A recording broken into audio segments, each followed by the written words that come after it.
commencer, un débat. Une enquête sur un sujet qui défraie actuellement le petit monde du cinéma belge et risque d'ailleurs de passer en justice. Le Magritte du premier film belge, un peu là, le pendant du César français, qui aurait dû, selon son producteur, être attribué à Marby, star de Couillu, Les Deux Églises, eh bien, est passé in extremis à un autre film dans des circonstances a priori troublantes. Une enquête signée Bob Boutique. Depuis 5 ans, le cinéma belge a son César ou son Oscar, et ça s'appelle le Magritte, du nom du peintre surréaliste René Magritte. Et le trophée que vous voyez à l'instant, c'est une sculpture en verre symbolisant une toile du peintre Magritte intitulée « Souvenir inoubliable du cinéma ». Ce qui est drôle, c'est que le comité organisateur de ce prix Magritte s'appelle ASBL Paul Delvaux, du nom d'un autre peintre surréaliste tout aussi célèbre. Bon, de quoi y perdre son latin. Soit, le 7 février dernier, les professionnels du cinéma belge ont remis en grande pompe au square de Bruxelles, avec une retransmission en direct sur BTV et sous la présidence de François Damien, 21 trophées Magritte. Le meilleur film, le meilleur réalisateur, le meilleur acteur, la meilleure actrice, etc. On précise les professionnels du cinéma belge qui ont été consultés selon un système de vote bien rodé. Ils sont environ 800. Bon, mais le public alors, nous direz-vous, il n'a pas droit à la parole? Eh bien, il n'a pas été oublié puisqu'on lui a réservé le choix du meilleur premier film d'un réalisateur belge. Et là, il y avait 7 films en compétition, dont Yam Dam de Vivian Goffet, qu'on vous a présenté dans cette émission il y a quelques mois. Je te survivrai, un film de Sylvestre Laby, on va vous en parler, et Marby, star de Couillu, Les Deux Églises, que vous connaissez bien, puisque nous en suivons l'évolution depuis des années. Combien de films, grosso modo, est-ce qu'on tourne, on produit par an en Belgique? Alors cette année, je ne peux pas te donner le chiffre exact, mais je peux te parler de 2012 et 2013. Sur l'ensemble des 2 années, 2012 et 2013, je crois qu'on en a à 58 films, donc c'est plus ou moins une moyenne de 28-29 films par an pour l'instant. Donc en 2014, Marby était un des 25, 26, 27 films produits. Oui, c'est ça, exactement, professionnellement. Prise 1, interview Marby. Dites-moi, Marby, chanter pour vous, c'est un hobby? Si vous saviez, depuis qu'elle est toute petite, hein, elle rêve de devenir chanteuse, hein, oui. Je n'ai besoin de personne en Harley Davidson. Je vais faire de toi une star. Mais il faut que tu me fasses confiance. Je ne reconnais plus personne en Harley Davidson. Est-ce que tu sais parler flamand? C'est-à-dire que je sais parler flamand, mais je comprends pas ce que je dis. Je vais faire de toi une star et je vais faire de toi une star. Tu crois en moi? Je crois en toi.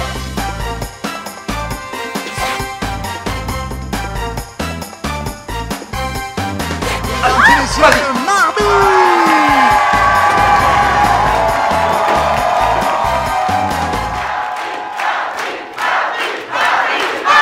Laisse Marby tranquille. Elle broute avec qui elle veut, ok? Je crois que tu confonds producteur de bovins avec producteur d'artistes. Oh, pour moi, c'est la même chose. Hein. D'un côté, t'as de la viande morte, et de l'autre côté, t'as de la viande vivante. Parmi tous les premiers films francophones qui sont sortis en 2014, Marby Star est le film qui a fait le plus d'entrées en salle au niveau national. Mais c'est pas que le plus d'entrées en salle. Également, Marby Star, à lui tout seul, fait plus d'entrées que les 6 autres films mis ensemble.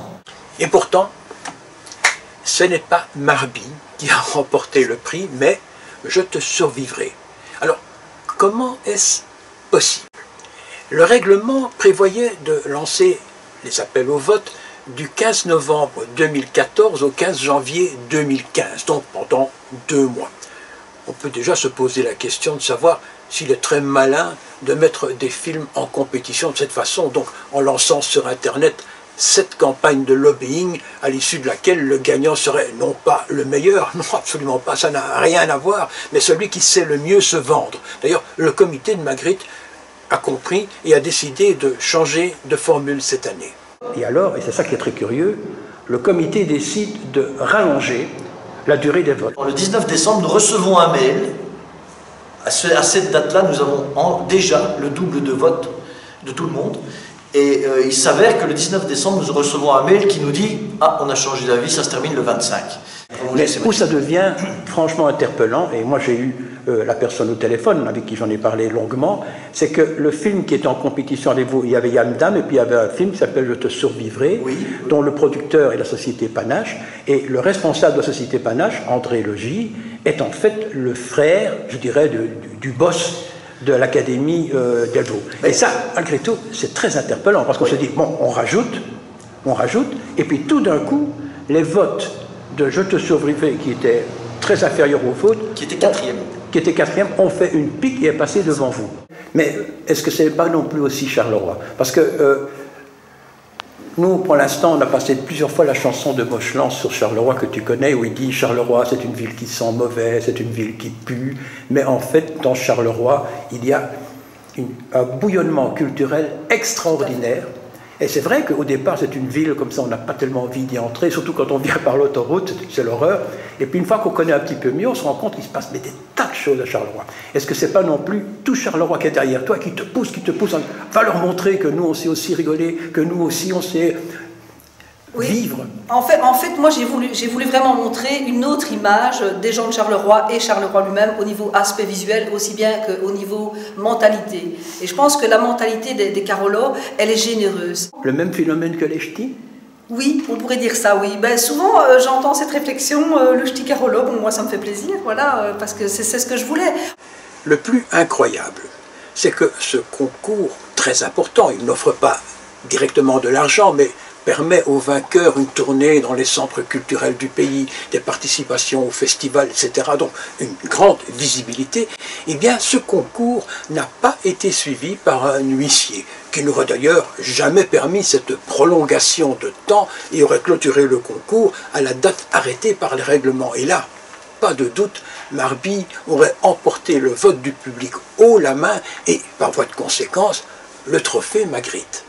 Un huissier doit servir, c'est la seule personne qui est habilitée, assermentée, à avoir les résultats en main pendant tout le concours. Et en dehors de lui, personne ne doit avoir ces résultats. D'où notre interrogation. A-t-on volé le prix du public à Marby? Écoutez, nous ne sommes pas les seuls à poser la question. Toute la presse belge l'a fait. Et on notera en plus, mais ça c'est pour la petite histoire, le mail envoyé par le producteur de « Je te survivrai » à tous ses fans potentiels, dans lequel il déclare, et là je cite, que ce serait quand même cruel d'être battu par un film qui est tout sauf du cinéma. On vous laisse juge. Marby, star de Couillu les deux églises, méritait-il un premier prix et en conséquence, a-t-il été volé, oui ou non? Eh bien, au risque de nous faire des ennemis. Notre avis est qu'une action en justice ne donnera pas grand-chose, car le producteur de « Je te survivrai », donc André Logy, n'a rien fait d'illégal dans la mesure où le règlement du Magritte n'en était pas un, ne précisait rien, était flou et de toute façon n'était pas vérifié par un huissier. En revanche, il semble évident que son frère Philippe Logy, co-organisateur du prix Magritte, l'a informé du fait qu'il risquait de ne pas l'emporter et a prolongé le délai du concours pour lui permettre de relancer sa machine des votes. Donc, ce n'était pas formellement illégal, mais certainement inélégant. Nous n'avons pas vu « Je te survivrai », prix Magritte du public 2015, mais en fait, on en entend dire du bien. On dit que c'est un bon film. Parfait. Alors, souhaitons-lui autant de succès qu'à Marby Star de Couillu les deux églises.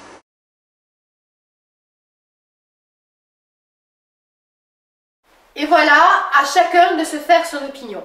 Signalons tout de même, pour être complet, que nous avons contacté le 6 mars le producteur de « Je te survivrai », André Logy, de la société Panache. Il nous a d'abord répondu, je cite, « Nous vous remercions pour votre invitation et votre souhait d'entendre tous les points de vue. Néanmoins, nous pensons que la presse n'est pas à l'heure actuelle le forum dans lequel les parties doivent échanger leurs arguments. Au contraire, nous pensons que les allégations péremptoires de M. Dubuisson, dont le mal-fondé sera démontré, n'auraient pas dû être répandues dans les médias d'une façon qui a été dommageable et sans qu'aucune décision judiciaire n'ait encore été prononcée. Je vous remercie de votre compréhension. Puis, comme nous insistions et après une longue conversation téléphonique, ce second mail. Pour terminer la discussion, je ne veux pas jeter de l'huile sur le feu, je voudrais que la situation se calme car tout le monde sera perdant. Effectivement, nous sommes en train d'évaluer une action judiciaire afin de mettre un terme à ces propos diffamatoires.